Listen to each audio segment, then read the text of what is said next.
to this special edition of Daily Pulse, where we keep your finger on the pulse of the latest breaking news and the news they're keeping from you. Brought to you by the Vigilant Fox and Zeee Media. I'm your host, Maria Zeee. We recently had top forecaster and economist Martin Armstrong on the show, who told us the fall not only of Ukraine, but all of Europe as a whole was coming. Every European country is reinstituting drafts. They want war, he said. Well, this week we saw a stunning reversal from President Trump in the handling of the Ukraine-Russia war, and Martin Armstrong is back with another warning. Armstrong says that NATO is preparing 250,000 troops to send into Russia, and a World War III is an absolute certainty. The reason? Well, he says economies are collapsing and they need a way to bring in central bank digital currencies, which, by the way, it appears the US is trying to do despite promises that CBDCs would not be allowed to proceed in this country. It appears every country is following suit in preparation for what comes after World War III. Martin Armstrong joins us after this short word from one of our sponsors who make this show possible. Life can be pretty unpredictable, filled with good days and not so good days, and sometimes the only difference between the two is your level of preparedness. The Jace case lets you be better prepared for whatever comes your way. It contains emergency antibiotics and other prescription medications that can literally save your life. Jace makes emergency antibiotics and medicine simple. You can buy directly from them, and they have a doctor on staff that approves the prescriptions. There are a lot of different reasons why you would need these on hand. Maybe you're traveling across the world, maybe you're going camping, maybe you live in a remote area or there's a new pandemic. Maybe you just want emergency medication in case of an emergency. Emergencies don't wait, but you can be ready for them. With Jace, you can have everything you need in one case. Why wait? Order now and get 5 life-saving antibiotics and 5 vital symptom relief medications. The Jace case includes treatments for over 150 conditions, and you can even customize your case to suit your needs. Now you can also order additional life-saving ivermectin or compounded ivermectin and mebendazole to give a combined effect to effectively treat a range of conditions. From travel cases, seasonal allergies, even UTIs, and a kid case, Jace Medical has you covered with their custom kits. Order today at jacemedical.com and use promo code DailyPulse for $10 off your order. Fill out a simple online form for an evaluation from a board-certified physician. Your medication will be sent directly to your home from Jace's pharmacy network, and you can send your physician a message for answers to any treatment-related questions anytime. Again, that link is jacemedical.com, and remember to use promo code DailyPulse, or one word. Martin Armstrong, thank you so much for joining us again. We appreciate you being here. It's always a pleasure. It's great to see you again. Well, we have a lot to discuss today. This latest, essentially complete pivot on Ukraine, the countries that are responding to this, what you're hearing about NATO wanting to send in 250,000 troops into Ukraine. I mean, this is escalating beyond belief. On top of that, we have the Genius Act and much, much more to talk about. But let's start on this announcement from President Trump earlier this week about the plan to essentially put pressure on Putin, giving him 50 days to respond. And then potentially the reports indicate that he asked Zelensky if Zelensky is able to strike Moscow and St. Petersburg. What do you make of all of this, Martin? Well, I'm very disappointed in Trump in general. I think has succumbed to the neocons. I was initially disturbed when he put in Rubio as the Secretary of State, because I had contact with him before, and he was basically really a neocon. And I was told that was kind of a peace offering to the neocons that he got that position. But look, this is just getting to be out of control. We're it all really dovetails together, this Genius Act and everything. Mainly because we're just in this serious debt crisis, and So I mean, you have Europe, you have Ursula, who's even come out and said that they could take unused assets from private individuals to fund their war Yes. against Russia.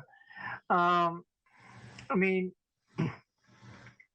just to put that in context, in December 22, that's when Germany, the Weimar Republic, couldn't meet the reparation payments. It basically confiscated 10% of everybody's assets. That's what started really the hyperinflation. Um, and even in 1933, when Hitler came to power, he passed a law that said it was illegal to have for a German to have an account outside the country without government permission. Because once the Weimar Republic did that, then everybody moved their accounts outside. Right. If the government's just going to take 10% of whatever you had in the bank account, why would you leave it there? They Sure. might do it again. So that's why Hitler did that. And then in 1934, you have Switzerland starting the anonymous numbered accounts to protect the Germans. So, I mean, this is, if Ursula is going to just take 10% of people's money or unused realized or assets, it's the same thing all over again. Um, Well, why there would was you have another. Sorry, I just want to interject. There was another very interesting report earlier this week. We reported on it. A former, very top military official from the UK said that we need to prepare. Britain needs to prepare for war with Russia within the next 5 years. And in fact, he said, and this was the key point of the article, if you ask me, he said that even if we succeed, or when we succeed from getting Russia out of Ukraine, we're essentially still going to war with Russia. This is what the article said. This is what the Mhm. former army head of the UK was saying. And so you appear to be absolutely spot on, Martin, when you say they're going to war with Russia come hell or high water. what I've been told from very high level sources for a long time, right? Russia is the richest country in the world from a natural resource perspective. They have about $75 trillion in assets: gold, diamonds, oil, timber, you name it. And from France, I've been told that Macron is basically, they call him behind the curtain, the petite Napoleon. And he's the one that was pushing to send in troops into Ukraine, etc. They really think that they can take down Russia. And if they do, then the 75 trillion in natural resources is twice the size of the US national debt. And Europe will rise like the Roman Empire again to rule the world. I mean, it's just completely insane. But I mean, as you know, when they were creating the euro, they came to me. So I sat down and said, "This is how we create a currency." And Helmut Kohl didn't allow the Germans to vote.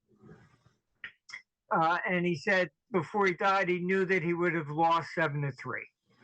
So he demanded no consolidation of the debt.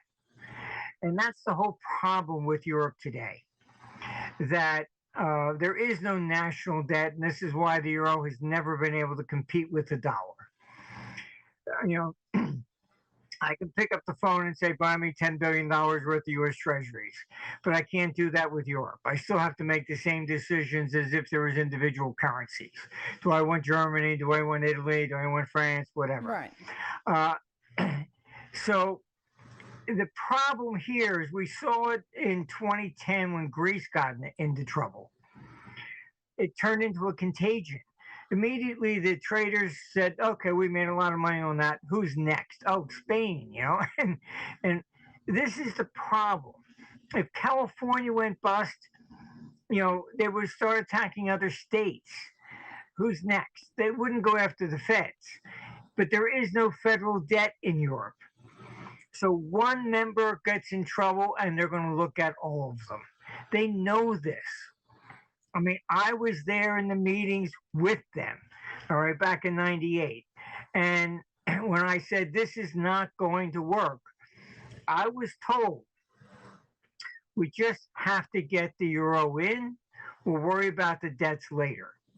So they were just interested in creating the bureaucracy. That's all it was really about. So the problem with Europe is that it's a basket case. They put in with the COVID nonsense, then the climate change, then the sanctions on Russia. Yeah, The German and just a economy is side actually note. shrinking. Well, and the Netherlands just the other day just announced that it was due to their green policies. Essentially, they're going to have to start managing the power supply. So they've begun rationing electricity due to an Yeah, overloaded power grid caused by green policies. So now we have a country like the Netherlands, which was a phenomenal country, rationing electricity like we're back in the Stone Ages. I was in a meeting in Berlin, and then I had a meeting I had to get to in Rome. I couldn't believe it.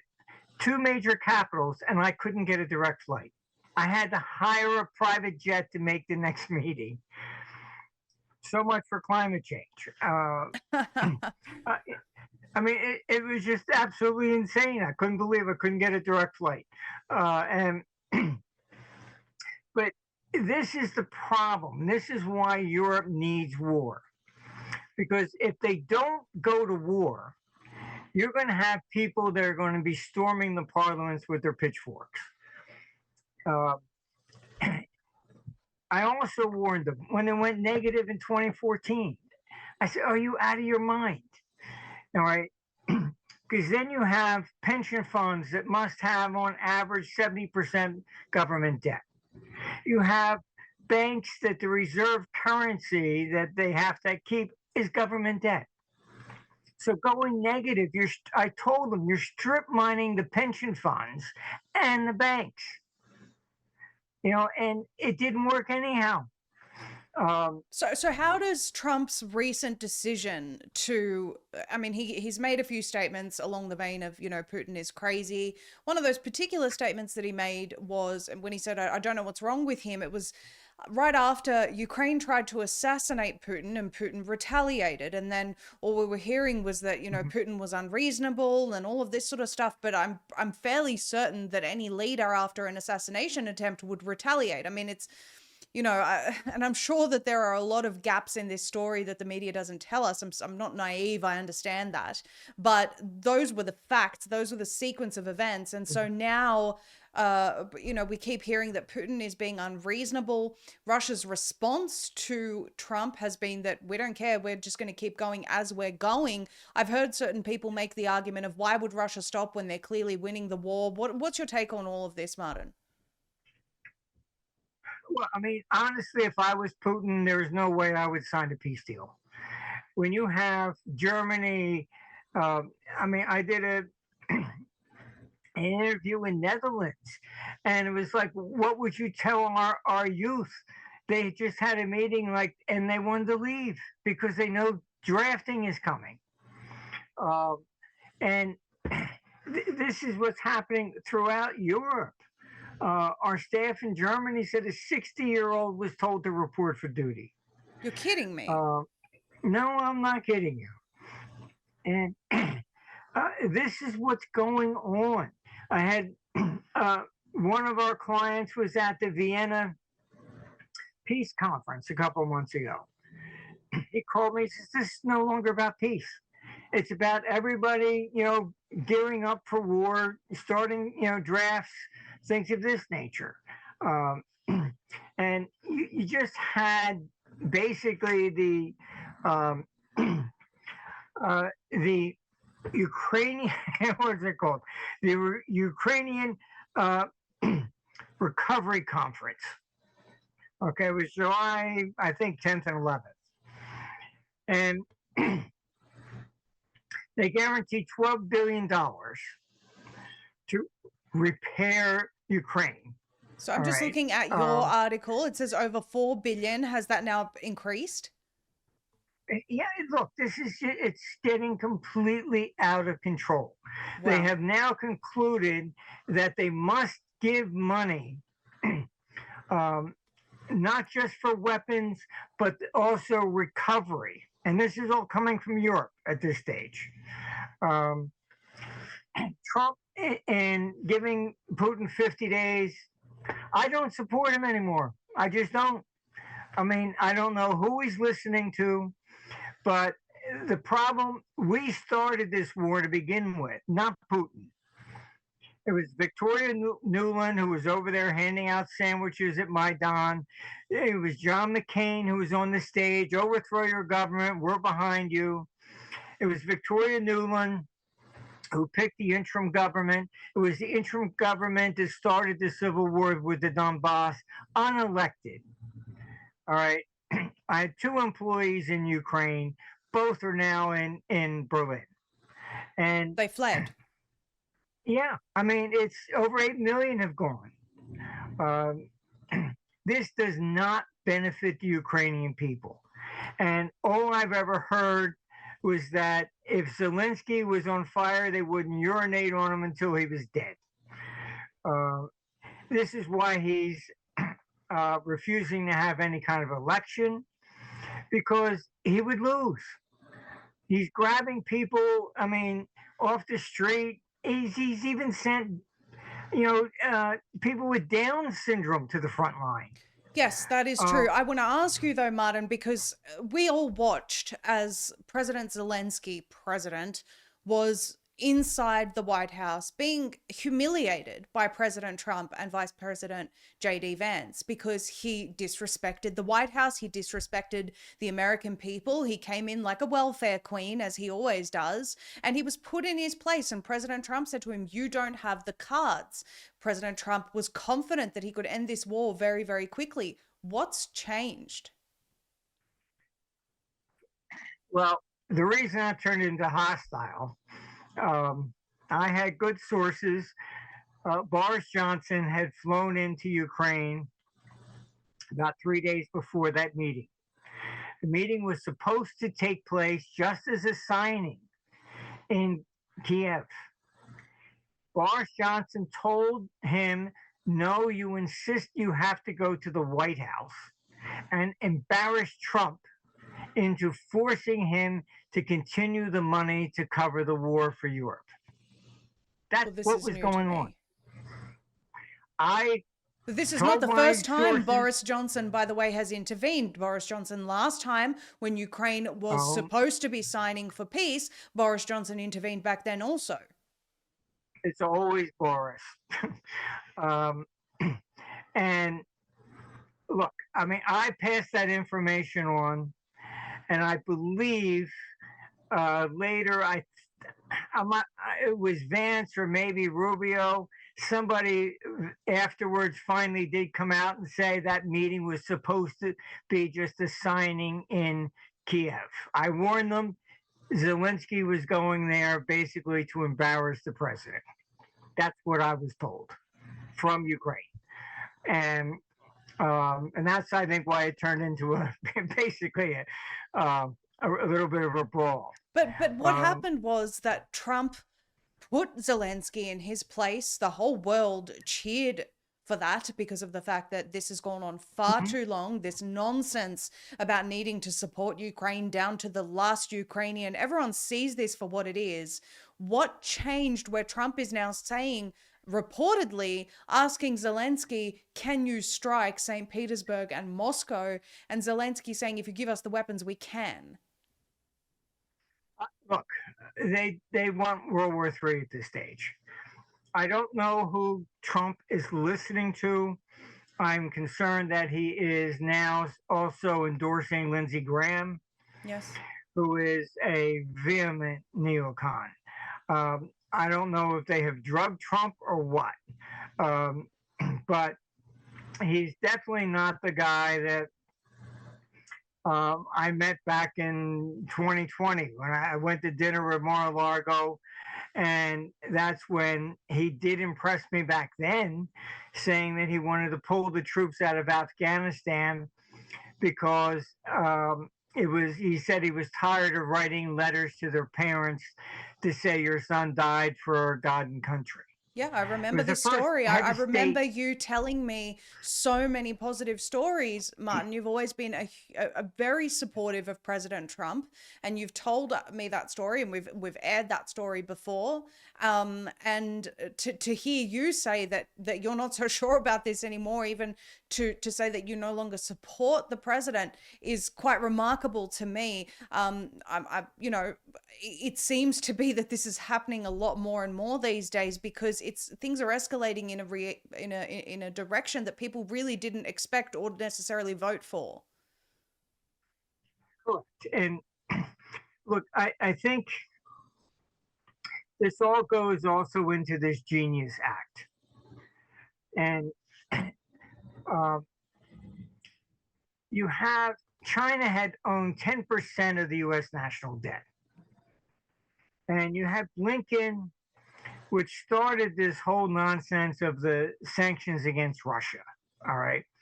Um, he instructed basically SWIFT to remove Russia from the system. Once he did that, that created BRICS. Other countries began to say, wait a minute, if we don't do what you demand, you're just going to take us out of the world financial system. So they created their own. He even threatened China that if you help Russia, we will do the same to you. Now, China, said, oh, okay, that's very nice. They started dumping US debt. All right. Japan has as well. All right. And so did Europe. Europe needs the money, basically. But from China's perspective, if you're threatening war against them, and they held 10% U.S. national debt, and you go to war, they're not going to pay the debt. All right, they'll default. So China's been selling. So this Genius Act, everybody's saying, oh, this is great for crypto. No. Look, what it is they know they cannot sell debt for war. All right. So if the buyers are fleeing, what does that mean? You need a new set of buyers. Okay. Oh, we'll back stable coins with US government debt. As you go into war, I wouldn't want it. So this is what is going on. Besides the legislation would allow CBDCs, etc. That is the ultimate control. Well, let me just show everyone. This is what Rep. Anna Paulina Luna said. I support crypto, but cannot get behind anything that allows for a backdoor to CBDC. There was a vote to allow legislation to come to the floor that would enable that to happen. Thus, I voted no. She is discussing the Genius Act here. Marjorie Taylor Greene as well says this week the House is voting on the Genius Act, which lays the groundwork for a layered central bank digital currency where Americans interact with stable coins, but behind the scenes there are functional surveillance capabilities of a CBDC. She reminds everyone that President Trump's executive order was no CBDCs, and yet this is like a backdoor way of doing it. We also have Thomas Massie saying they blocked consideration of my amendments to the Clarity Act, which would have prohibited central bank digital currencies as well. So there are multiple representatives there saying, guys, CBDC is at our doorstep. Yes. I mean, just look at what Spain did. They just basically passed a law. You cannot take more than $3,000 or euros out of your account without government permission. They're shutting down cash in Europe dramatically. They're pushing ahead with the CBDCs. Russia is also passing it because this is the ultimate control. Once Europe puts in the CBDCs, you're not getting anything out of Europe. They just cut it off. That's it. All right. You can't wire. You can't do anything. And I mean, we have, a quasi problem with that when they did the Patriot Act.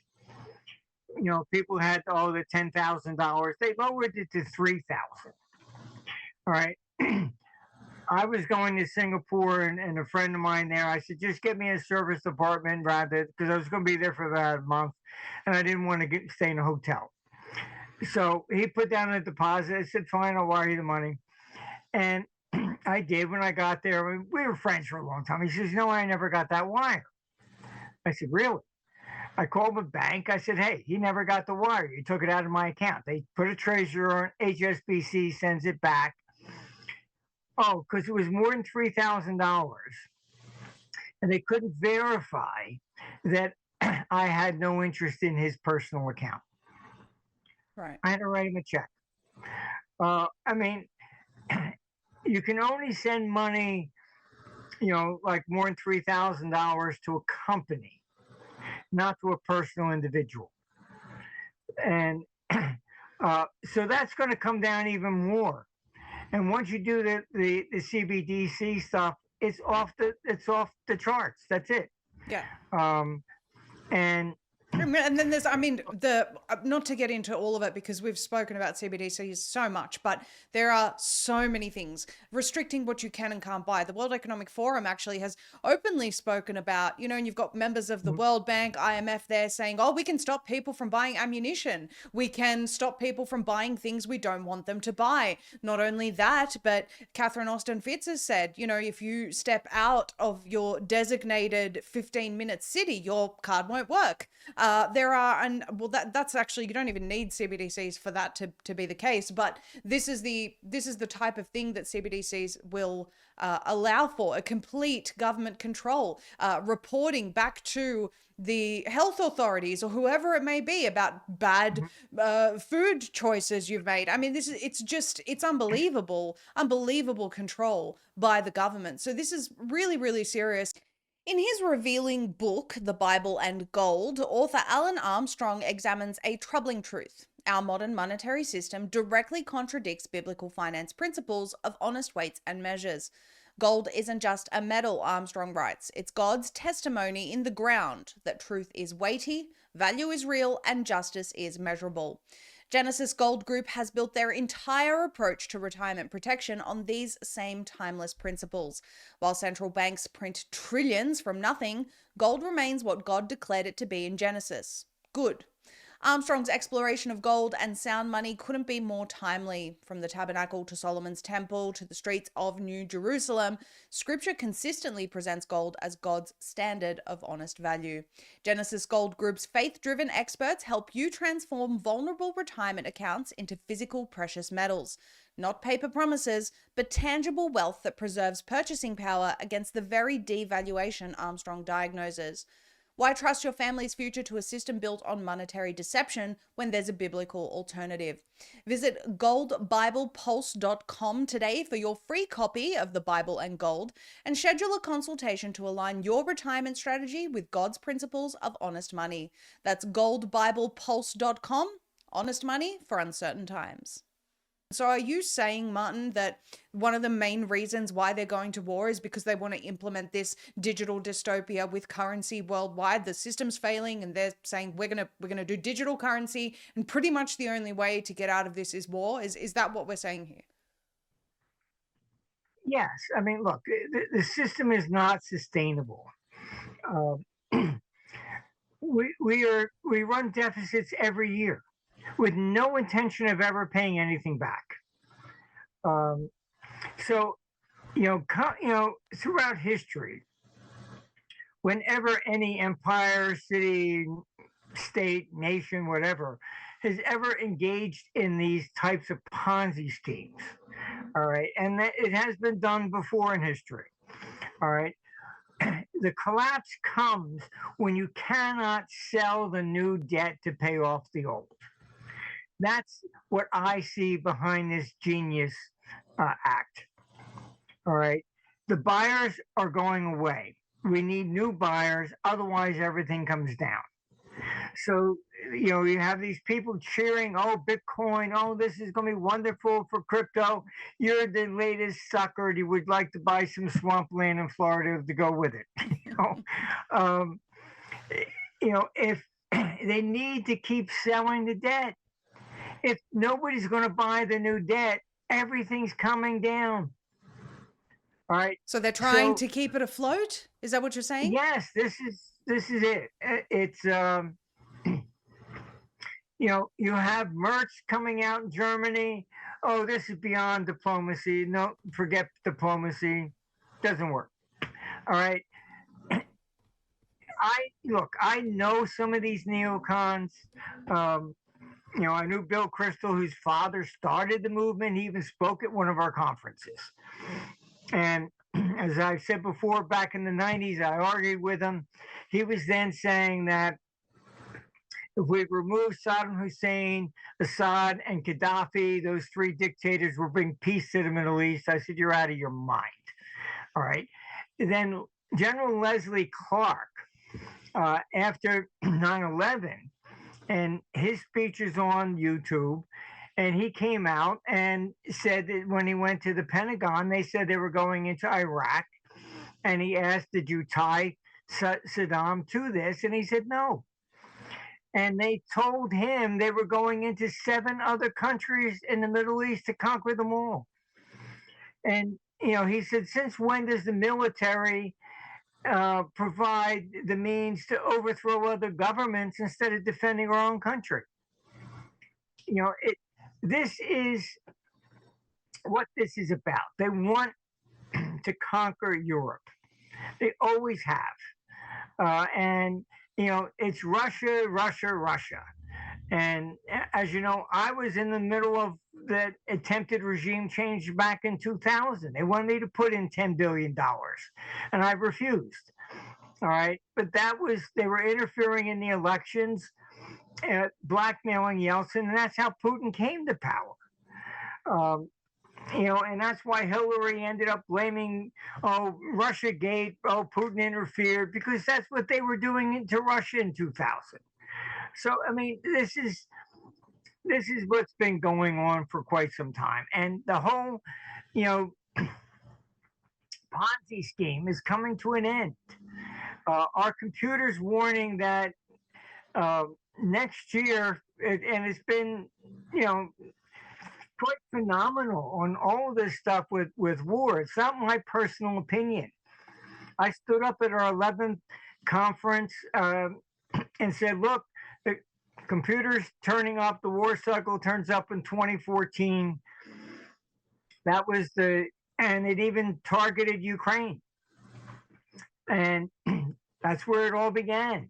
And it's, we're looking at what you're showing there. We have a panic cycle in 2026.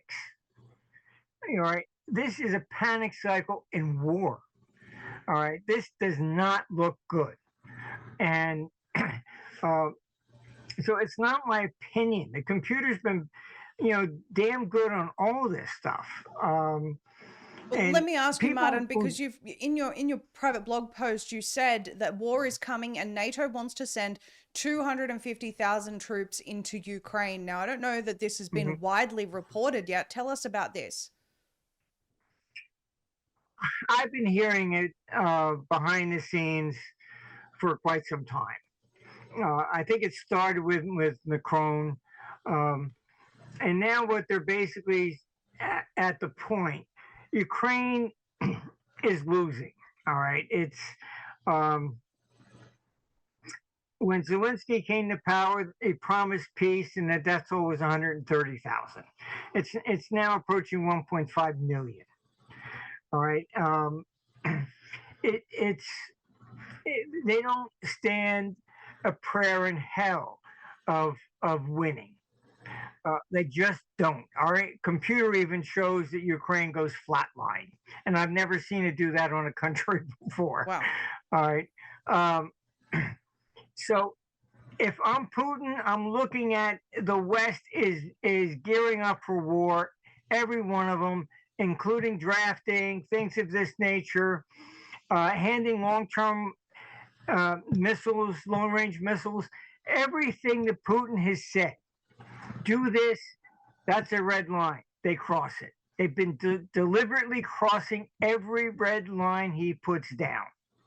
Why? Because they want him to attack anything in NATO so they can claim he's the aggressor.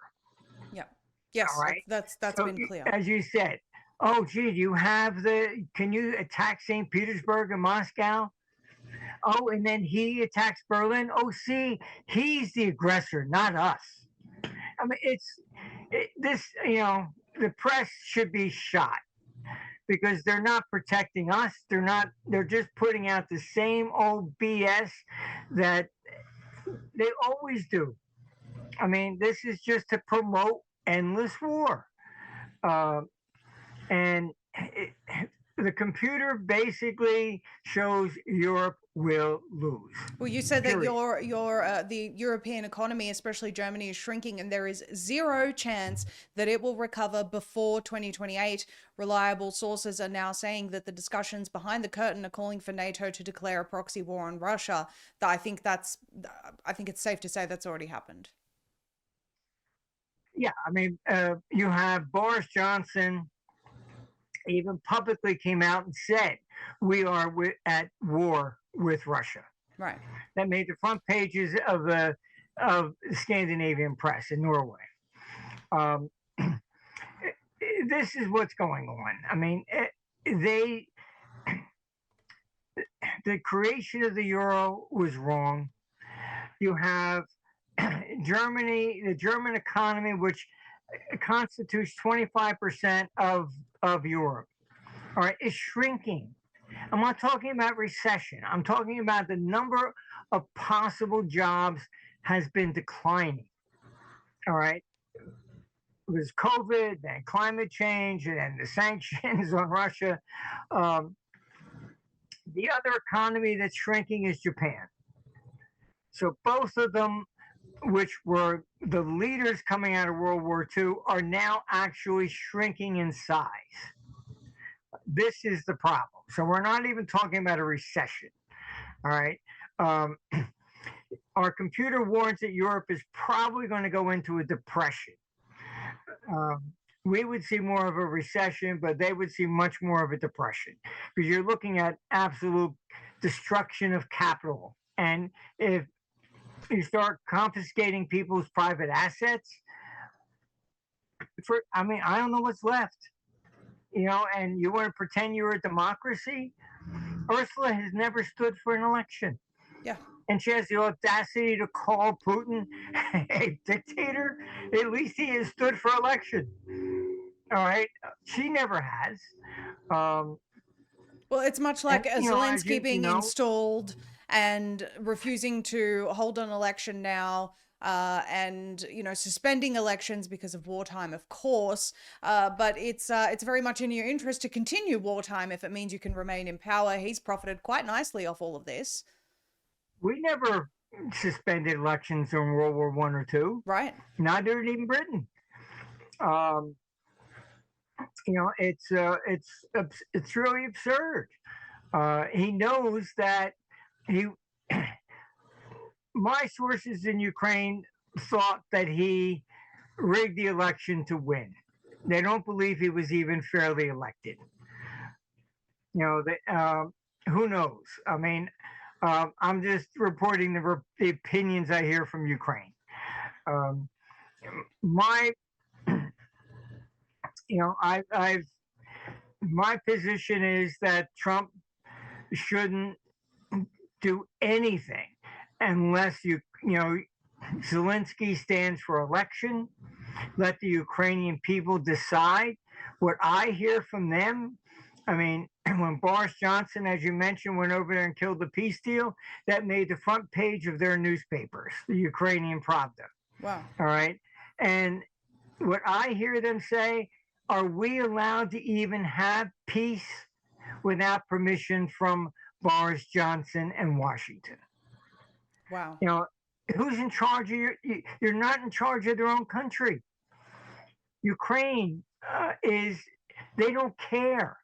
What I have actually heard from the West in Europe, they were all communists anyhow. And look, that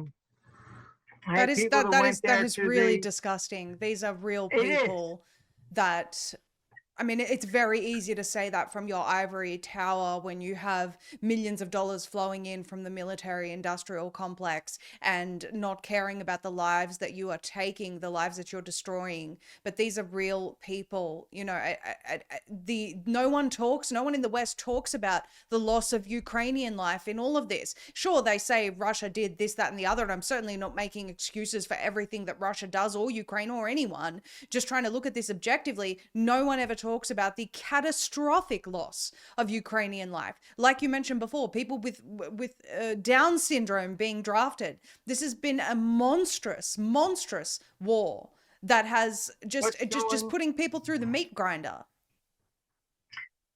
NATO has basically, what I've been told, all right, has threatened that if Putin refuses peace, then if they can't bring Ukraine into NATO, then what they will do with this 250,000 troops is they'll do the same thing they did in Bosnia in 95 or Kosovo in 99.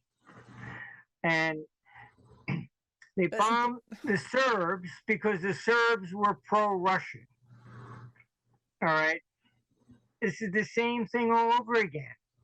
I mean, the solution to Ukraine was the Minsk agreement. All right. They should split according to ethnic lines. Czechoslovakia, split.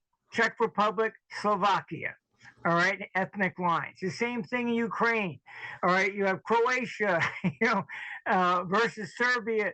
I mean, they can't live together.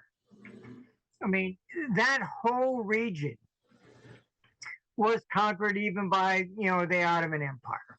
So you have three religions in the region. You have Islam, you have Orthodox Christianity, and you have Western Christianity.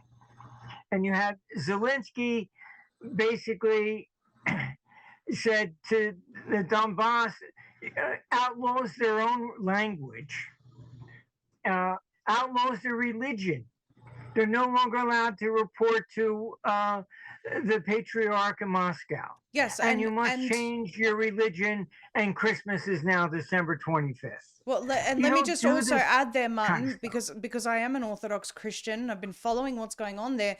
They've used that excuse about the Patriarch of Moscow as part of this, but they're also attacking Ukrainian Orthodox churches that have nothing to do with Moscow. Right. And beating priests and parishioners. And this is just an unbelievable assault on Christians that is happening in Ukraine. How can the West support that? They always say that, oh, well, we're spreading democracy, or we're causing peace all over the world, and yet all of these Western countries are backing Ukraine, which is actively persecuting and eliminating Christianity in the land. This is outrageous. I want to ask you one more thing.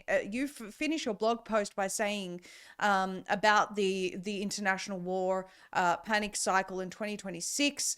You said you've tried your best to defeat your own computer, but you've failed. There's no stopping this. Despite Trump's demands for lower rates, that means absolutely nothing in the long term. The 30-year bonds must close above 1284 for year end to survive. Currently, they are in the 113 level. War will mean lower bond prices. Talk to us about that, please.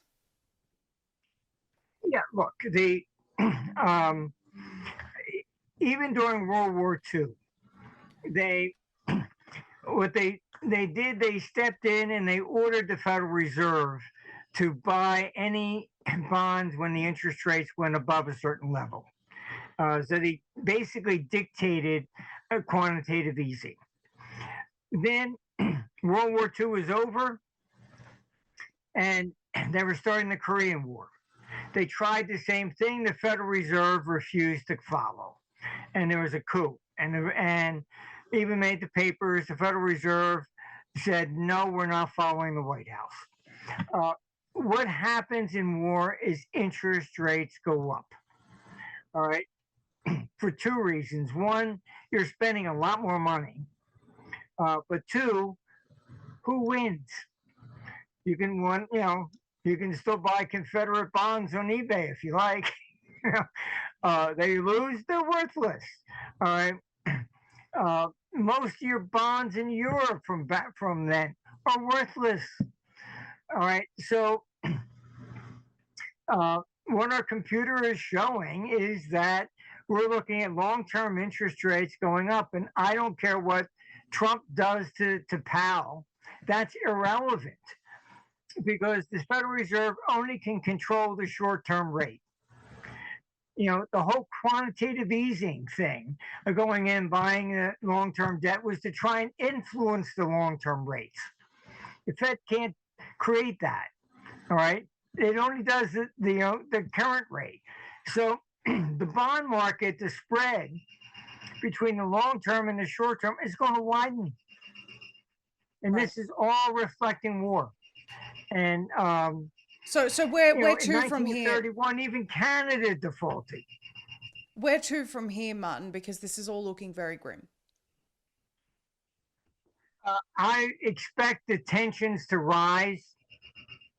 Um, starting at very end of July, going into August, September, October.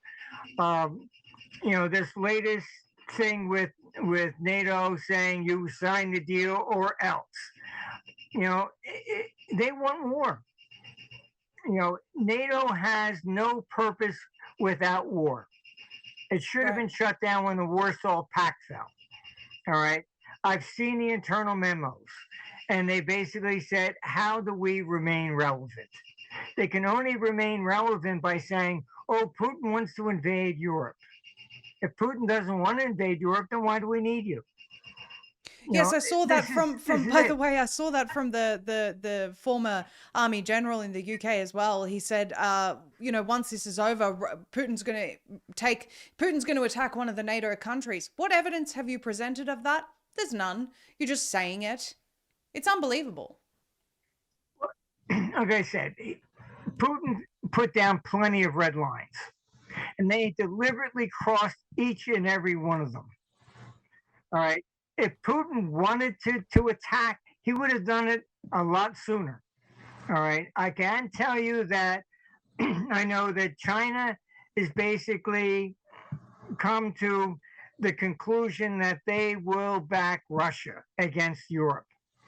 Why? Because if they don't, you take out Russia and they're coming for you. Interesting.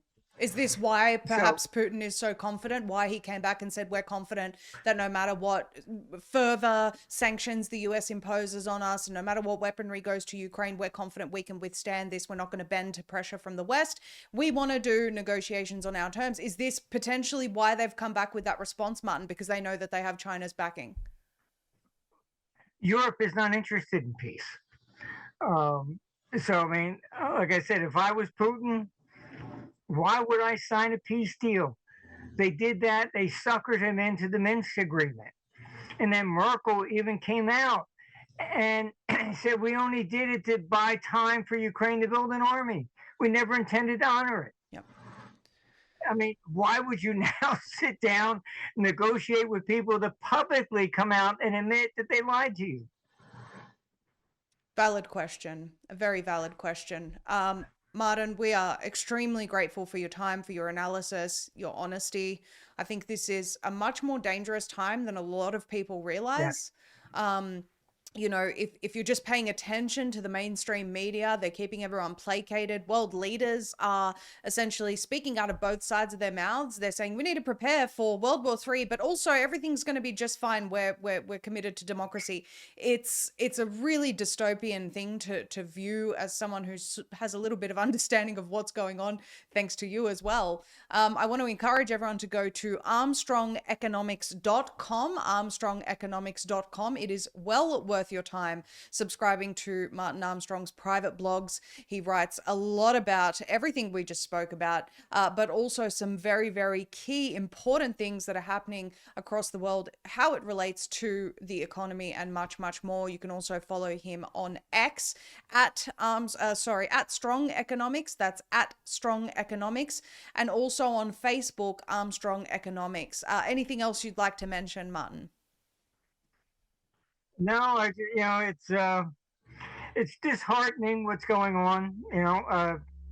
I had really had a lot of faith that Trump was going to, do the right thing, but I'm not so sure anymore.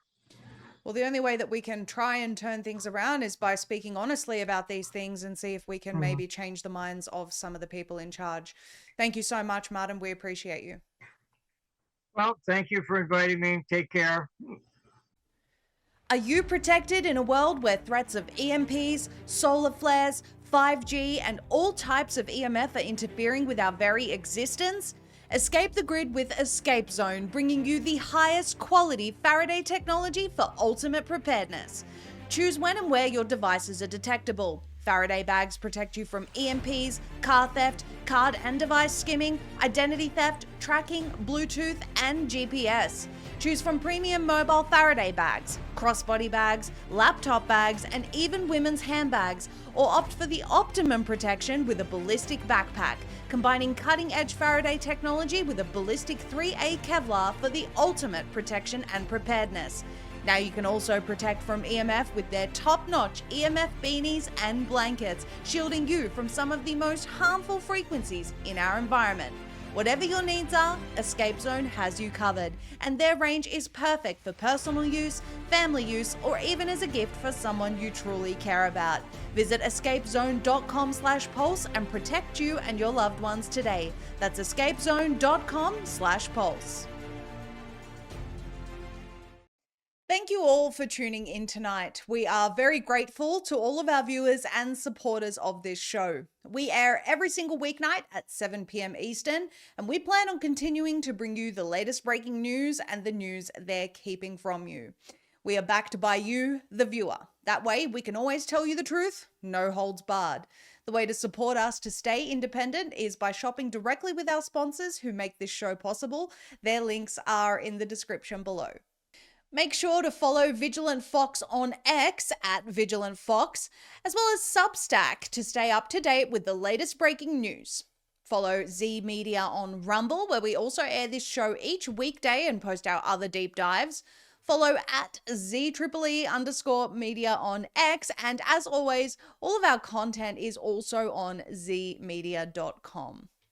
Join us every single weeknight at 7 p.m. Eastern. Tell everyone about it. And as always, keep your finger on the pulse with the Daily Pulse.